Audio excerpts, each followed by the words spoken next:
Head over to miniaturemarket.com where they have thousands of board games at discounted prices, and you can sign up for product alerts. Hello my friends, it's the Game Boy Geek here, and today we're on a boat and we're sailing towards an island, and we are going to be trying to rescue cats because the island's going to be destroyed soon. Today we're going to be talking about a drafting game called Isle of Cats. This is recently just came out from Kickstarter. It's been very popular lately, so let me show you how the game's played and I'll see you on the other side.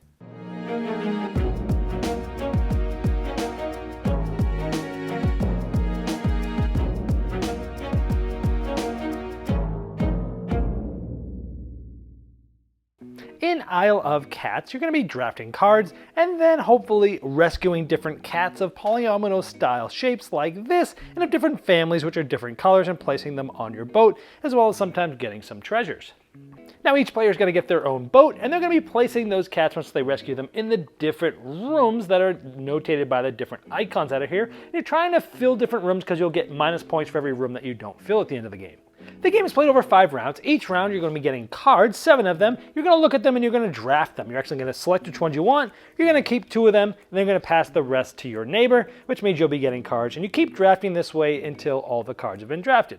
And once you have your 7 cards, you're going to have to decide which ones to keep. For each one you keep, you're going to have to pay fish that you start with 20 of each round. You're going to have to pay for these. So example, 5, 6, 7, 8, 9, 10, 11, 12, 13, 14, 15. I have to spend 15 of my 20 fish just to keep these cards, but I don't have to keep them. I can discard them if I don't want them, if they're not useful, but maybe I wanted to keep them from an opponent.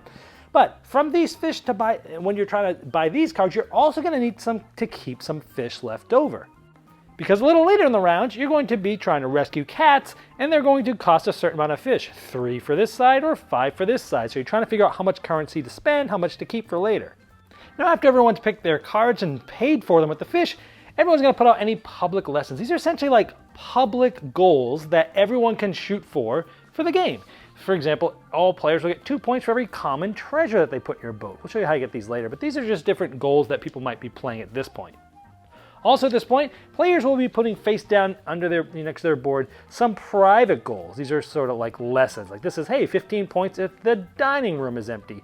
It shows the apple core here. So there's a row on the boat that has the apple core. It's right here. And so if this room is entirely empty at the end of the game, I'd get 15 points. But this is a private lesson, so I put this face down. I can look at it any time, but you're going to get a lot of these throughout the game, different goals that you're going to be shooting for the end of the game scoring. Then players are going to put face down the cards they want to play this round. You don't have to play all the cards you bought. In fact, you'll be keeping some cards for future rounds. So from all the cards you have, pick the ones that you want to play. Once everyone's done that, they get revealed. Then players will see how fast they are at rescuing cats. Here we have a boots of 3 and 1, so I have 4 speed. And essentially you take your player token, which is the color of cat, and you'd place it at the top, 2nd, and 3rd place depending on turn order how fast you are this round. And then going in this turn order, you'll be able to rescue cats one at a time.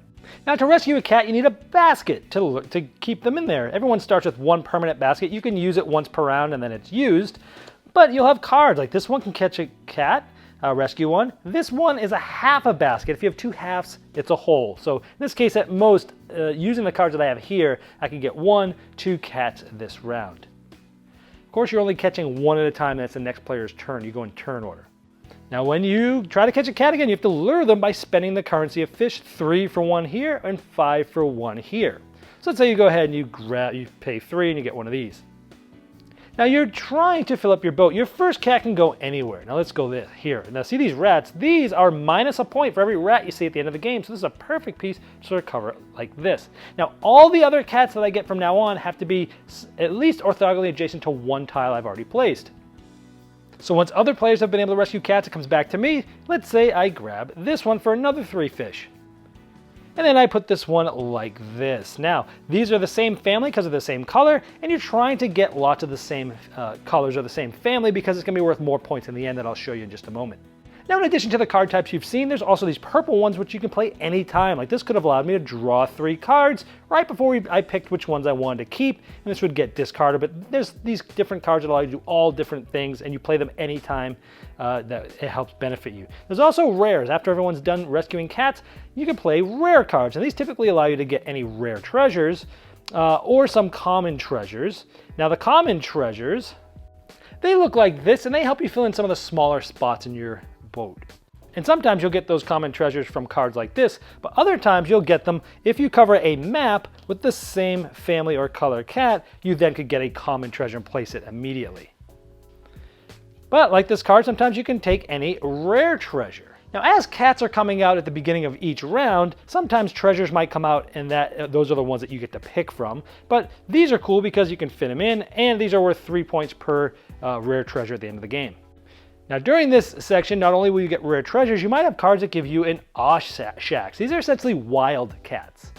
Now there's a whole section of them to start with, and these are cool because you can take any one of those with that card. And you can place that cat, and then you tell it what color it is. So this essentially is purple. It's part of this big, large purple family. After everyone's done that, you go to the next round. All these cats get discarded. You refill it up, and you keep doing this for a total of 5 rounds. Then at the end of the game, you're going to score. It comes with a scoring sort of sheet here, and you go through all your families. For each of the families of colors, the amount of cats that you have touching each other in that same family group is going to be worth a certain amount of points for all the different colors: blue, green, orange, purple, and red. Rats. Any rat you can see is minus a point. Any room not filled is going to get you minus 5 points. You're going to look at each rare treasure's 3 points, and then you're going to look at all the public and private goals. You're going to get points for different things depending on what you did in the game, and whoever has the most points at the end is the winner. And there's also separate rules and sides of the board and things to do a family version of the game, which is a lot easier to play, so you can get non-gamers into it easier, and there's also a specific solo version of the game as well.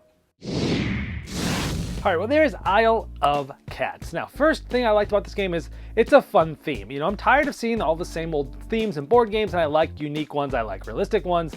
And the theme of going to an island trying to rescue cats. I'm a pet lover, just in general, animal lover in general, so I like this cute little theme here.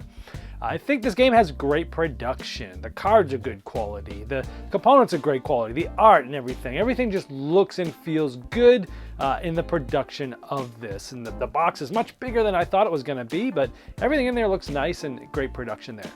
I love drafting games. This game has some good drafting choices. I mean, you're doing pretty standard drafting, you know, but in this case, you're taking 2 cards at a time and passing them around. But I like the choices that you have. You know, sometimes you're trying to focus on baskets so you can rescue the cats, or the boots or the speed, being able to go first because there's a specific cat you want, or trying to get those lessons, which are essentially end game goals, possibly for just you or possibly public ones that could be for everybody. And of course, some special cards that you can play anytime. So you get these different types of cards that you're trying to draft, and I like the drafting aspect of the game.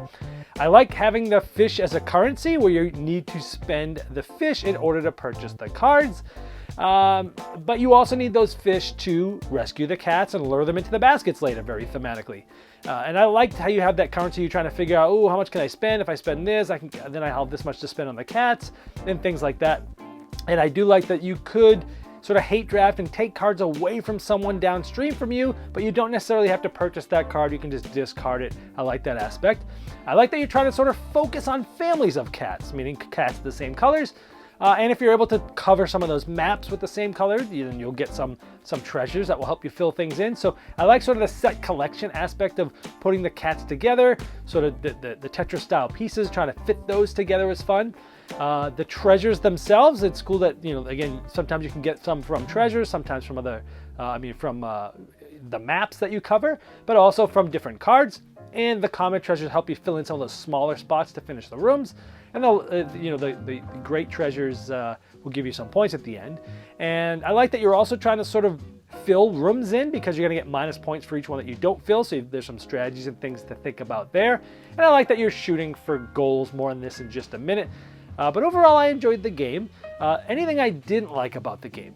The flow of the game was a little bit fiddly. You know, you're drafting things, and then you're trying to figure, okay, well, which ones do I want to keep? Which ones do I want to pay for? And then I might have some that I want to discard, that's fine. But I might have some from the previous rounds that I've held over. So as I'm drafting, I'm looking at these down here. I'm looking at goals down here. I'm looking at these cards here.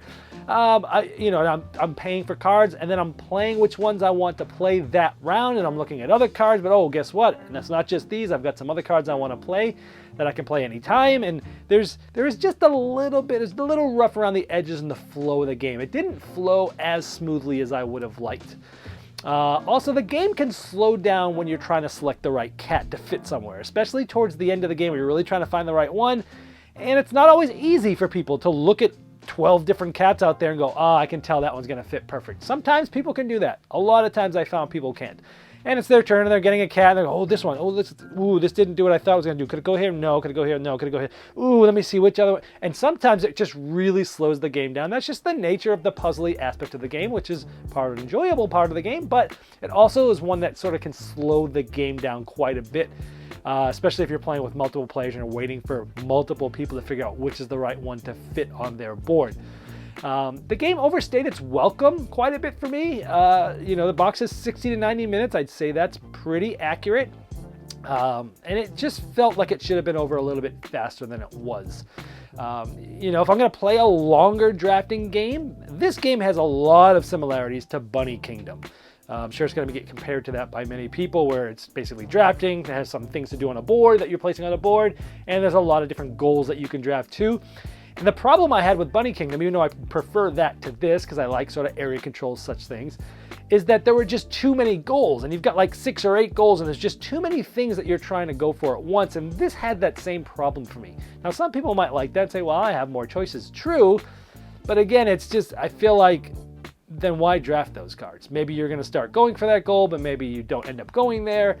I just felt like there was too many goals that you end up having during the game. And for a game that's this long and this big, I preferred the streamlinedness of Bunny Kingdom better than this. But overall, I enjoyed the game. I didn't dislike it. If you come up to me and say, hey, let's play Isle of Cats, I'd gladly play it with you. But given all the hype it had been given lately and all the very high ratings of BGG, I guess I was expecting a little bit more. Maybe that's my fault for having a little bit too high expectations for the game. It's a good game. I enjoyed it. I just don't think it's quite worth all of the hype that it's currently getting. This has been the Game Boy Geek, breaking down barriers, growing relationships through board games by helping you buy the next one you'll love.